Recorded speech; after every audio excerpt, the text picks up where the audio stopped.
everyone, welcome. I'm Lisa Swayze. I'm the general manager at Buffalo Street Books, our beautiful, lovely, independent community bookstore.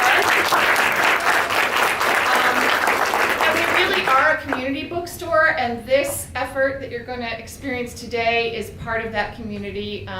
This special, an animated short, was created by one of our owners of the bookstore and a volunteer, Mr. Mark Hartsuyker, who will be telling you more in a few minutes. And then he recruited Nick Weiser to do the music. So it's the very definition of community effort here. So thank you all for coming and being part of our community. And here's Mark. Thank you, Lisa.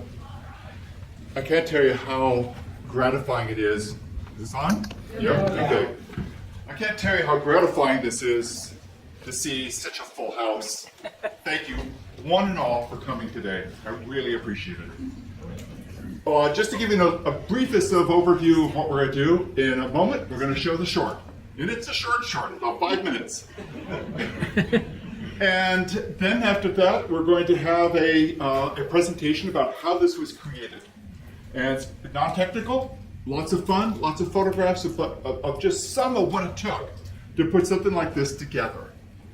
And then after that, we're going to, Nick will have a chance to talk about the collaboration, and then we'll have a chance to show the short again, because now that you kind of look behind the curtain and seen how the wizardry happens, it's like a making of, now you get to see it again and with a new set of eyes. So that's the general program that we have in mind for today's presentation.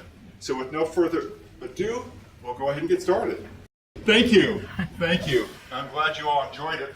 So prior to my work on this project, I have been doing a lot of documentary work, promotionals for various nonprofits in the area. There's a number of them. This is just a short list. The History Center, the Tommy Project, the World War I plane restoration, and also have done some work for FDN, the Friendship Donation Network, that distributes food for people who need it throughout the county. But it had come to the point where, after doing all this nonprofit work, I really wanted something fun, something that was my own, something that you might call a passion project. And this really caught my attention. Part of it is in my background. I did work as a projectionist. That could be me. I couldn't find a picture, sorry. It could have been me. I worked at a small art house cinema in La Jolla, California when I was 19 years old. And the neat thing about this place is that it was two retail spaces side by side that had a 200-seat cinema on one side and a really eclectic bookstore on the other with carousels with carousel animals floating from the ceiling and decoupaged movie posters throughout it. And people were waiting for the movie to go into the theater. They waited in the bookstore. Whoa, talk about synergy. It was a great place to work, and I just loved it. Got exposed to a lot of really neat films. I have a lifelong love of stop motion animation. It's just one of those art forms that has captured me since I was a kid, with things such as Gumby, the work of Ray Harryhausen, and his work with, for example, Jason the Argonauts. And then more recently, Wallace and Gromit. How many Wallace and Gromit fans do we have? Hey, good. I did have a friend recently that had never seen Wallace and Gromit. And I was like, how could you go through life without seeing Wallace and Gromit? So we were I'm very happy to introduce people to it. And then I've got a still there from the work done by Leica Studios called Coraline.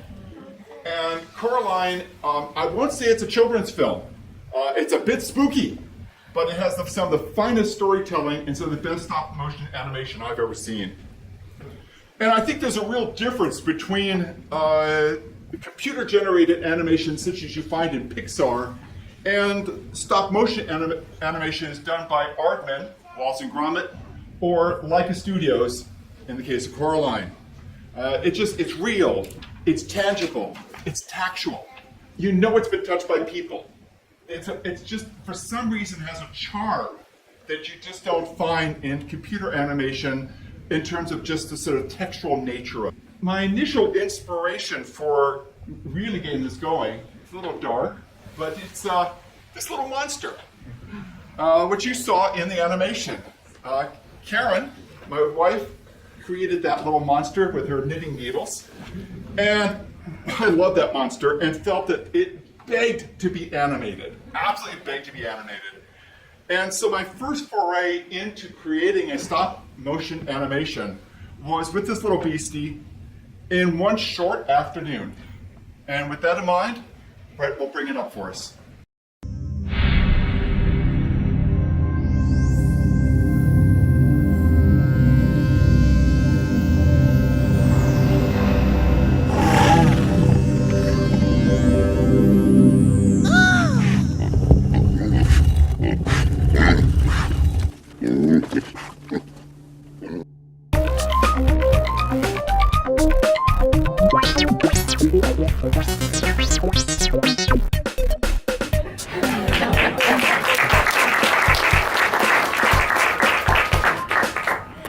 Goofy, yes, that's me, 100%. So, it's one thing to do something in an afternoon. It's quite another to take on a project that spans over a year. And to some degree, like a lot of creative projects, if you knew what you're getting into, would have you done it? And the learning curve for a lot of this stuff was really steep. On the other hand, I loved every moment of it and had a great time learning everything it took to do it. But a lot of the animation had to be shot. Almost everything you see that's the way of stop motion animation was shot 3 times because I made so many mistakes. And yet that's part of the creative process, is a willingness to fail. If you're not willing to fail, then you're just not going to make it out of the gate. So it's one of those things that you really want to learn and just go, what is it that I want to learn that will make whatever I'm doing possible? So choosing a topic, what am I going to sink my teeth into it? I was working at Buffalo Street Books, as Lisa said, as a owner/volunteer, and going there every week. And what I found is that aside from various tasks such as shelving books or calling people that their books are in, what could I do to promote Buffalo Street Books, which is such a wonderful cultural resource within our community? And I had the book of Corduroy in my hands, one of my favorite critters, and went, what happens in the bookstore at night? What happens when the lights go out? And that was sort of the seed idea. Some people have asked me, did I see at the museum or night at the museum? No, it was just popped into my own head. And so from there, it was just a matter of figuring out what the storylines are going to be. So I have 3 distinct storylines, if you noticed. This is drama, right? And with Karen's knitted monster and some of our favorite critters that we have around for my granddaughter Katrina, I thought, okay, well, I'll animate these ones. And eventually what I'd like to do is take this animation and split it up into 3 distinct stories so they can show here in Cinemapolis prior to some of the films for the next few months. But taking it even further abroad, I want to make this available to all independent booksellers throughout North America and subtract out Buffalo Street Books, except for, hey, that's what was shot, so that any independent bookseller can find usefulness in this, so this cultural resource in every community is supported. That's the grand idea.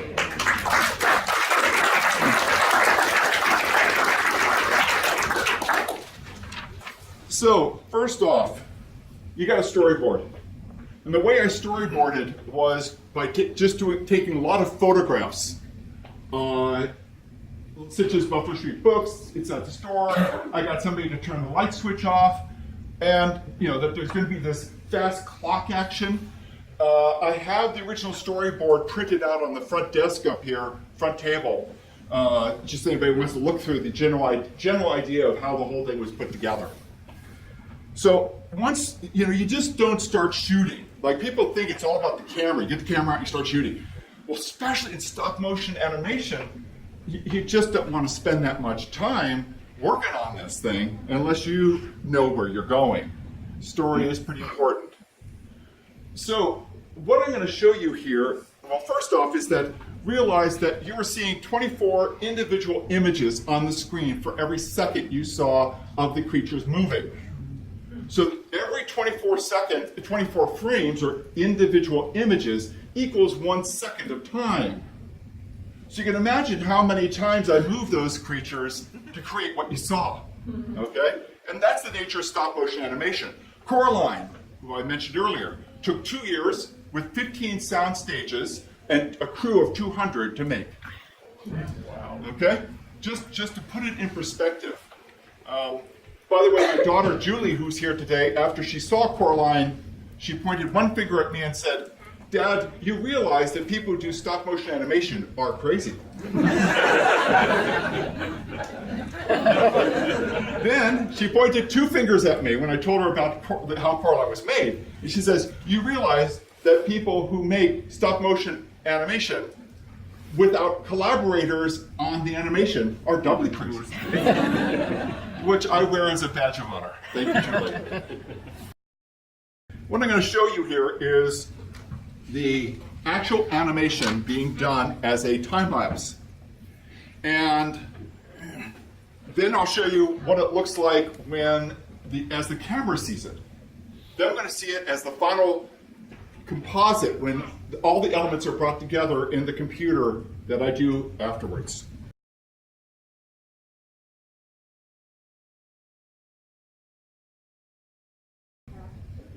Everybody exhausted?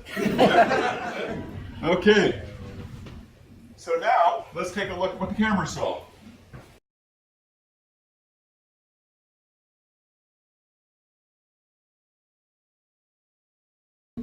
Okay, now let's see what it looks like when it's all put together.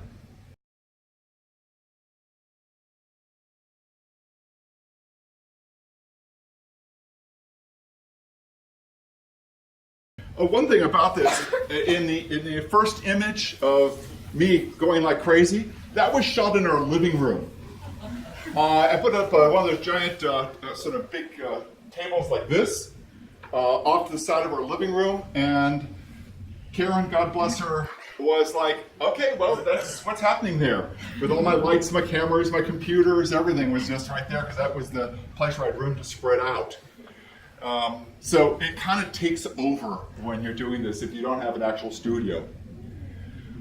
For actually capturing the individual images, I'm using a professional animation program called Dragon Frame. And what it allows me to do is capture the images directly to my computer under the control of that little controller, which is also linked in. So the camera's linked in, the controller is linked in. And it allows me to do instant replay of a short loop, like the last 24 frames or whatever, so I can see how it's going. What am I doing here? Or replay the whole thing instantly. So, because when you're performing, it is performance. Even though you're moving, there is a bit of performance to it. So you have to kind of know, am I going in the right direction? Notice, you may think I put it out of focus. That's actually what you see with Dragon Frame on the screen. It's a ghost image. And the ghost image allows me to show the last frame I took and then the next frame, so I know how far I moved. If you want somebody to move fast, then the spacing will be longer. Such as corduroy jumping up or the monster falling down. Well, heavens, there weren't that many frames to get from A to B. Okay? But most of the time, you're moving only very little increment, like a 1/16 of an inch, an 1/8 of an inch at the most per each movement. Then when it's done, Dragon Frame gives me a video file or movie file that I can then use in the editing program. So let's break this down just step by step. So you've got corduroy shot against green screen, then you remove the green screen. The green screen color goes bye-bye, then you put them in the bookstore. And then you need a monster. So that was shot on our dining room table.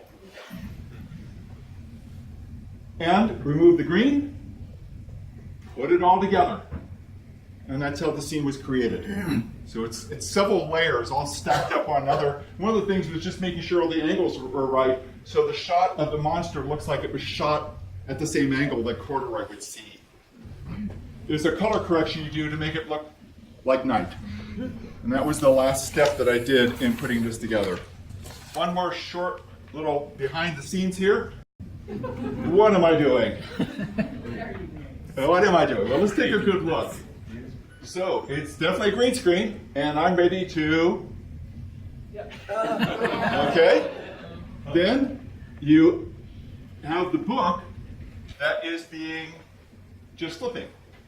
Then, you cut in. Now, as we're going through, did you notice there was a number of fake books? Yes. Karen Kindle, that's my wife's maiden name, that she published under as a scientist.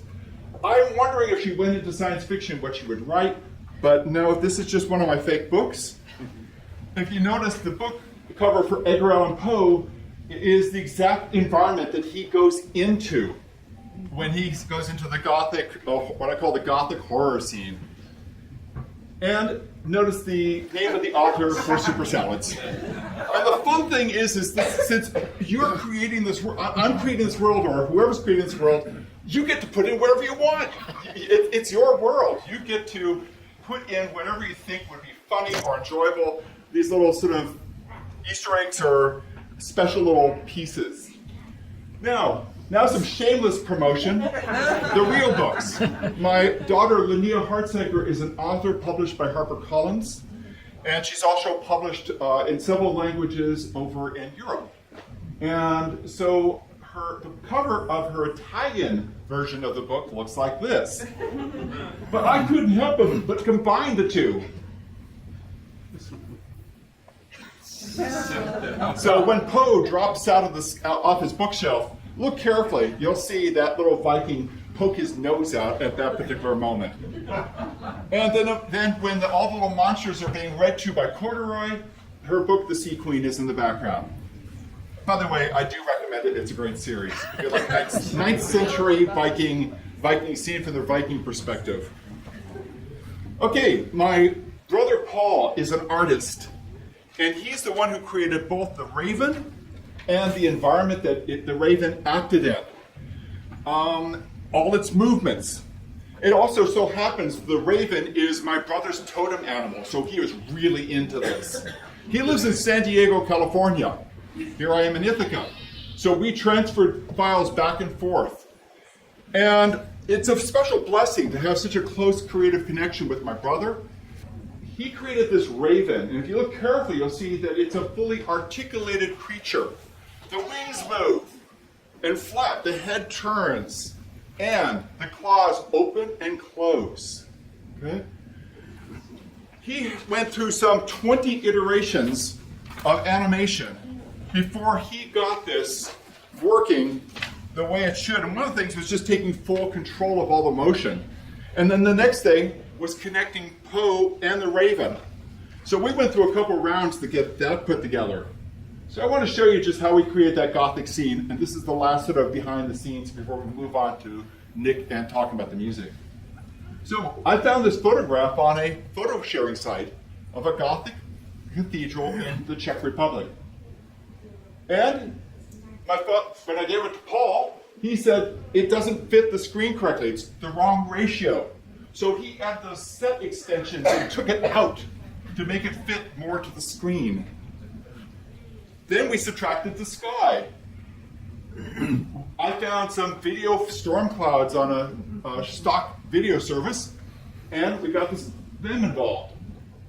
I animated Poe several times so we could get them working together, the Raven, and finally we needed frame numbers, which he gave me, so we could coordinate our actions between the, like, Mark, I need you to have Poe by here, by frame number, or vice versa. I say, hey, can you get Raven in to do this at this particular frame number? And it allowed us to communicate back and forth.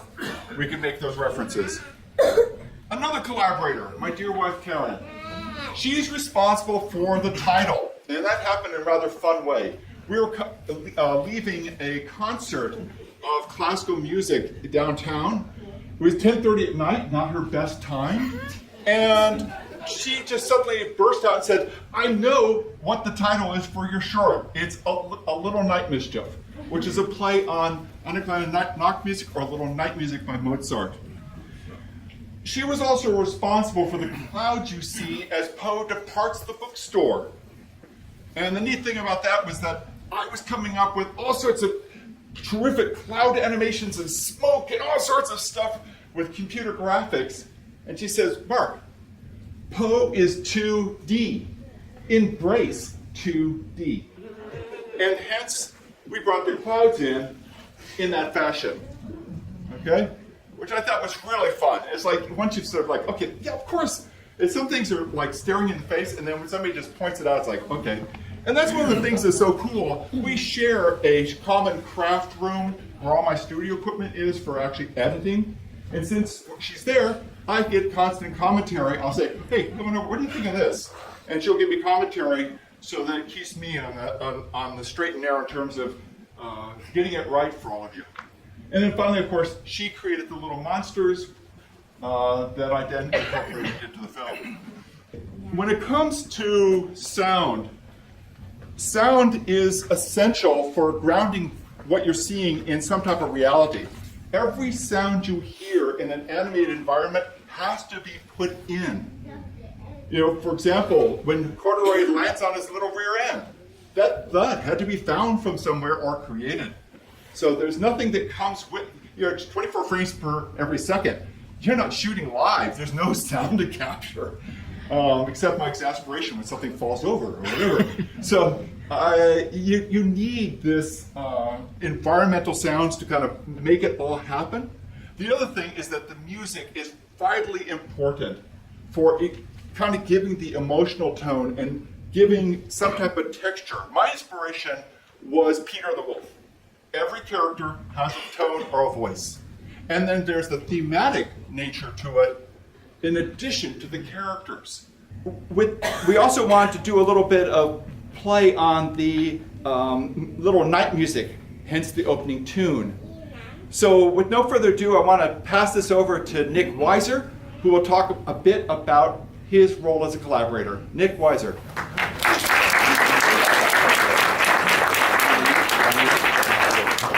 Thank you very much, and thanks so much to Mark for asking me to be a part of the project. It was a blast. Something brand new for me. Those of you who know me or anything about me know that I have my hands in a lot of different pots and activities and projects. So film scoring wasn't one of them until very recently. Thanks, I think, to Mark for that. Yeah, an absolute joy for me. Mark approached me.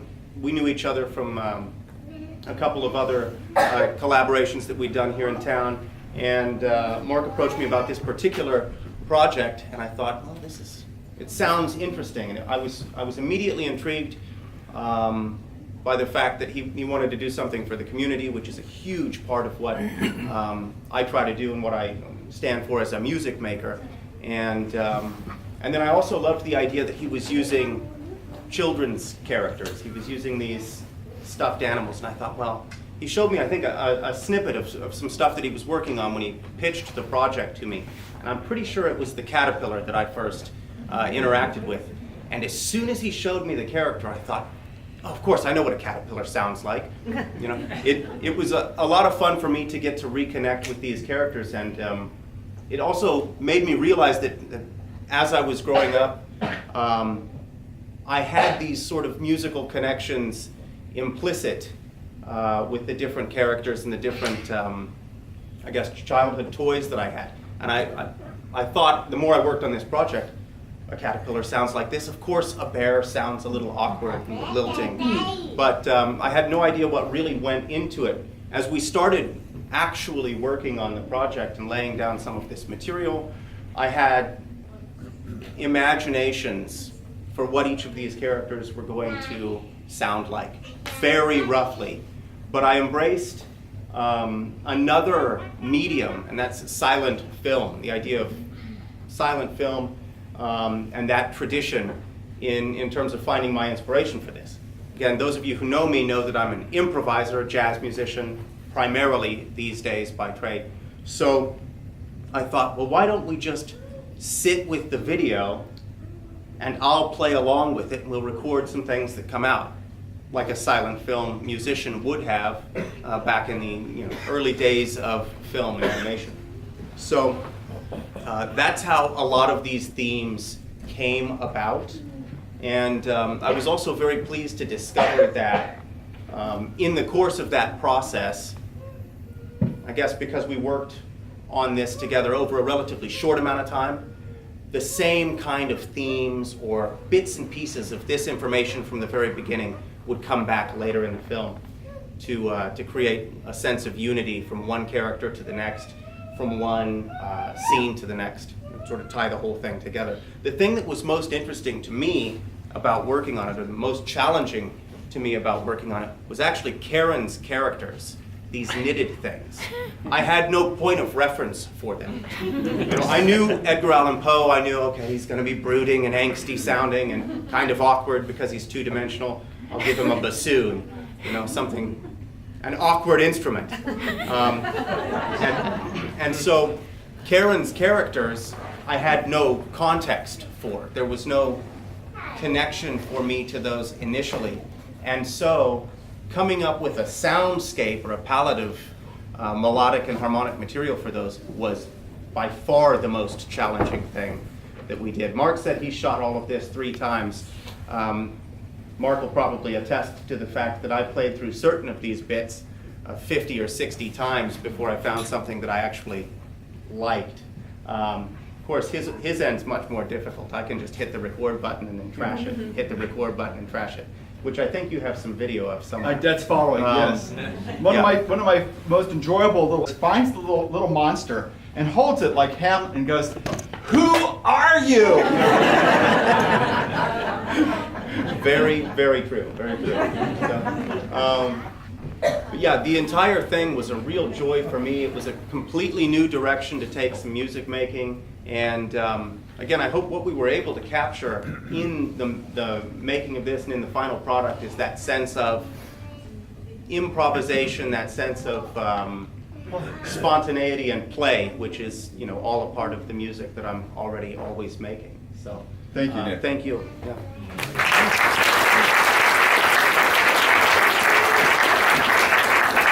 Okay, this is a very short of Nick in the studio actually doing one of those many takes. Not stop motion. Yes.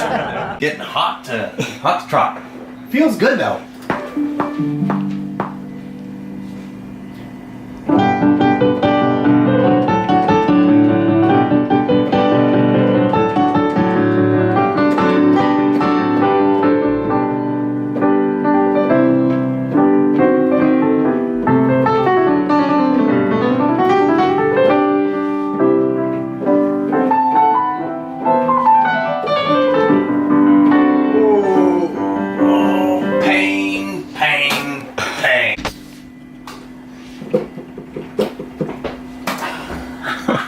False start. That's my bad. That's definitely my bad. I muted it. I recorded on the muted track. Okay, here we go. Ready, set, give it a go.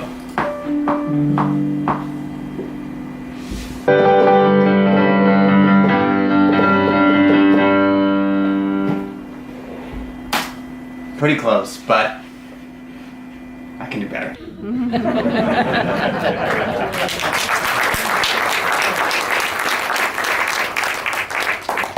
I love that. And that was only 2 of the takes. Of the number he did. It just, oh man, the number of times. And then he went and took it home with him and continued working on it. So, like to see it again? Yes. Okay, let's do it.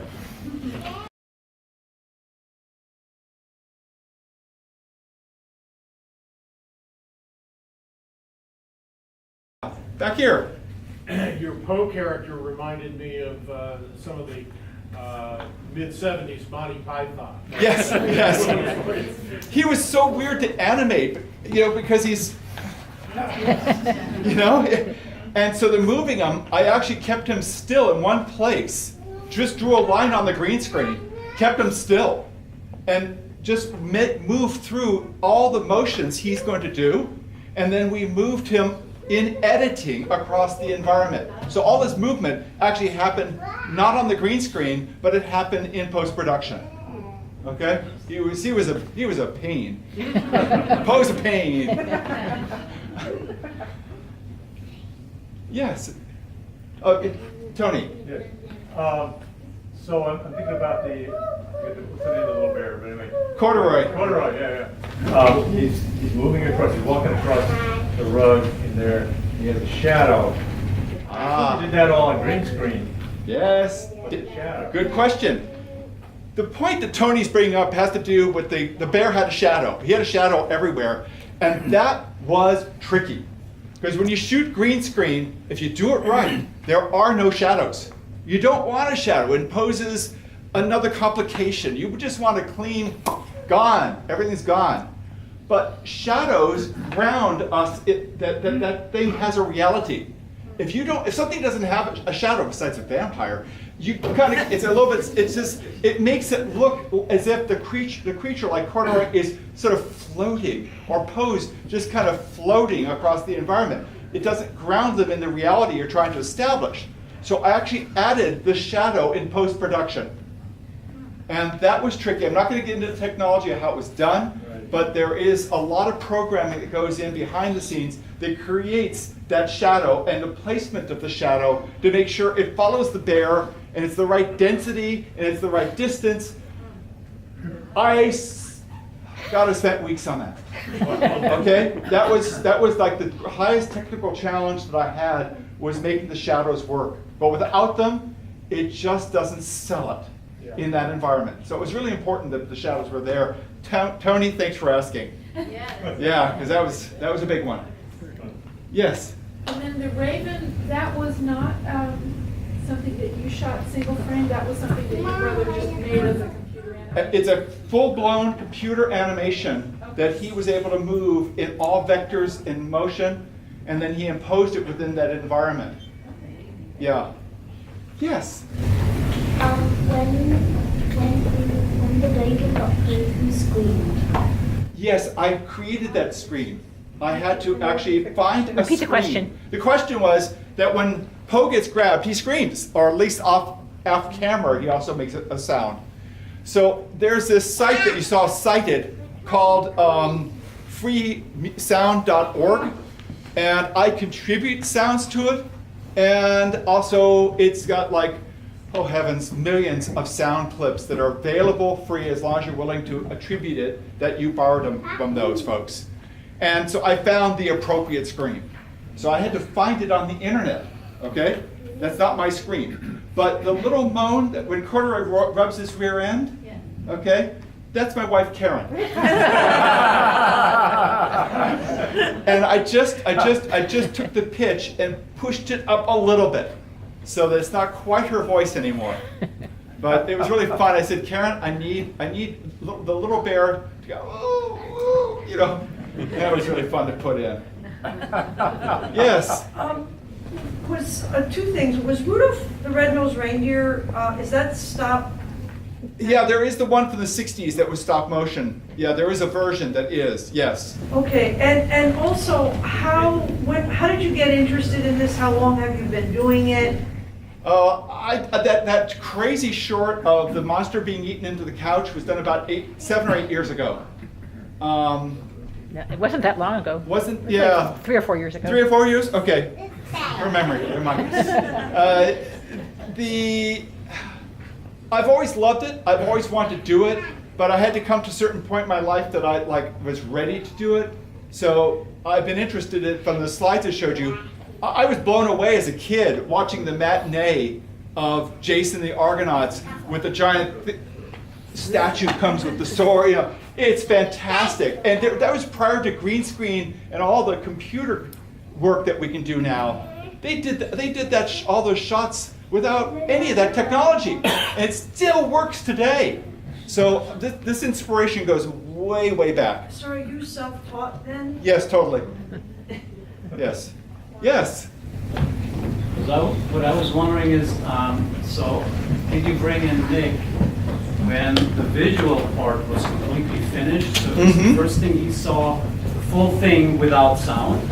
Yes. If so, were there any instances where Nick said, okay, I have to play an extra tone here, we need another fraction of a second. Yes. Go back and reshoot. Nick, there were quite a few times like that where something in the timing would change, and we were using a software that's also based in a lot of layers. So every scene, it's not just one track that you can shift left or right to match up with the time. There are many layers there, so maybe you have 5 different textures contributing to one character's theme. And if anything moves in the in terms of the timing, in the length of the film, everything else has to move in the music past that point. So a lot of the sound effects were laid down already, so it gave him a few audio cues as to what was going on. But we did end up stretching and flexing some of the timing of things, shortening them, like squeezing them a little bit or extending them a little bit. And that's one of the things is I can change the speed of any of the tracks. I didn't pay attention to it, but are there any J cuts in there where the music blends into the next visual? Yeah. We have a handful of those, yeah. We used a lot of different cross-fading techniques and other cues to achieve that kind of continuity. Yeah. Yes. Did you consider claymation at all? Did that go through your head, or? I thought about it, but these creatures presented themselves as there they were. Yeah. Okay, I'll take a couple more and we'll call it a wrap. Yes. So you said you're doing this as a promotional for the bookstore? Yes. Would you consider doing something longer, like a longer, other than 5 minutes? At that point, I think my daughter would commit me. Only if I had some super collaborators who were on the same team and could deliver. Because the amount of energy it takes is tremendous. Did you tape that? Come again? I just said, did Julie tape you saying that? Audio recording. Well, Yes. what I'm trying to say is that are you finished? Like, what are you doing next? Thank you for asking. I can't tell you yet. I'm going to need a breather. This was incredibly intense because I set up a deadline and said by the 12th of April this is going to be done. Otherwise, I'm going to be on it forever, tweaking it. I can answer that for him. It's drinking at lot 10. Yes. Thank you. So, if you care to join us at lot 10, I'll answer further questions there, and we'll leave the table up for just a couple minutes if anyone wants to see the props. Thank you. I appreciate you all coming.